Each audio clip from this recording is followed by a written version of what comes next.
ఇకపై చెరువు జాగాల్లో ఇళ్లు కడితే జైలుకు వెళ్లేలా ప్రభుత్వం హైడ్రాకు చట్టం తీసుకొచ్చే పనిలో ఉంది. పార్కులు, నాలాలు, ప్రభుత్వ స్థలాలకు చట్టాన్ని వర్తింపచేయాలని భావిస్తోంది. కబ్జాదారులకు లక్షల్లో జరిమానాలు విధించడంతో పాటు కఠిన శిక్షలు విధించేలా హైడ్రాకు మరిన్ని అధికారాలు ఇచ్చేందుకు ప్లాన్ చేస్తోంది సర్కార్.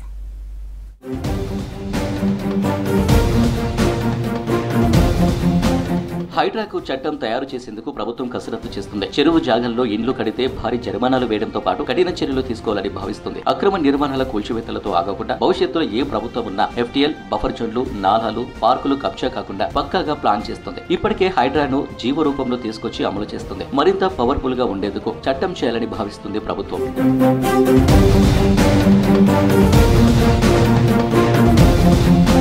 హైడ్రాతో కొన్ని శాఖల సమన్వయం విషయంలోనూ మార్పులు చేయాలని సర్కార్ నిర్ణయించింది. ఇందుకు సంబంధించిన ప్రతిపాదనలు సిద్ధం చేస్తుంది. నోటీసుల దగ్గర నుంచి కూల్చివేతల వరకు పూర్తిగా హైడ్రా ఆధ్వర్యంలోనే చేసేలా మార్పులు తీసుకువస్తుంది. దీనిపై తాత్కాలికంగా జీవోలు తీసుకురావడమా, హైడ్రాకు చట్టబద్ధత కల్పించడమా అనే దానిపై సర్కారు కసరత్తు ఫైనల్ కు చేరినట్టు తెలుస్తుంది. దీనికి సంబంధించి అధికారులు సీఎం రేవంత్ రెడ్డి ముందు 2 ప్రతిపాదనలు పెట్టినట్లు తెలుస్తుంది. ఇందులో ఒకటి ఉత్తర్వుల రూపంలో హైడ్రాకు తాత్కాలికంగా అన్ని పవర్స్ ఇవ్వడం, రెండోది చట్టం తీసుకురావడం అంశాలున్నట్టు సమాచారం.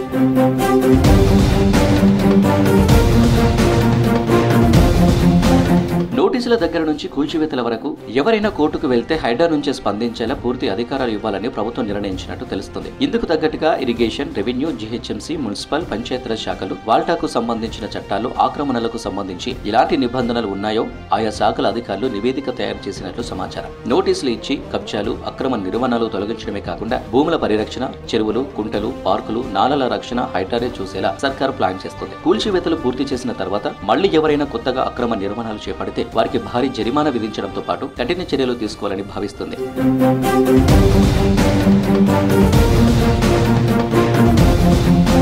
వివిధ శాఖల్లో ఉన్న వివిధ రకాల చట్టాల్లో కబ్జాలు, అక్రమ నిర్మాణాల కూల్చివేతలకు ఎలాంటి రూల్స్ ఉన్నాయి, వాటిని హైడ్రాకు అప్పగించే అవకాశం ఉందా లేదా అనే దానిపై ఇప్పటికే నివేదిక రెడీ చేశారు అధికారులు. ఏదైనా శాఖ నుంచి అధికారాలు బదలాయించే అవకాశం లేనప్పుడు చట్టం తీసుకొస్తే ఎలా ఉండాలి, జీవో ఇస్తే లీగల్ చిక్కులు వస్తాయా అనే దానిపైన అధ్యయనం చేసినట్లు తెలుస్తుంది. చెరువులు, కుంటలు, నాలాలు, పార్కులు, ప్రభుత్వ భూములు ఏ శాఖ పరిధిలో ఉన్నాయో ఆయా డిపార్ట్మెంట్ల నుంచి పైస్థాయి ఆఫీసర్లను హైడ్రాలోకి తీసుకురావాలని ప్రభుత్వం నిర్ణయించినట్టు సమాచారం. డిపార్ట్మెంట్లలో ఇప్పటికే ఉన్న పరిరక్షణ చట్టాలకు తగ్గట్టుగా హైడ్రా చట్టాన్ని తయారు చేయాలని సర్కారు ప్లాన్ చేస్తుంది. దీంతో ఎలాంటి ఇబ్బంది ఉండదని భావిస్తుంది.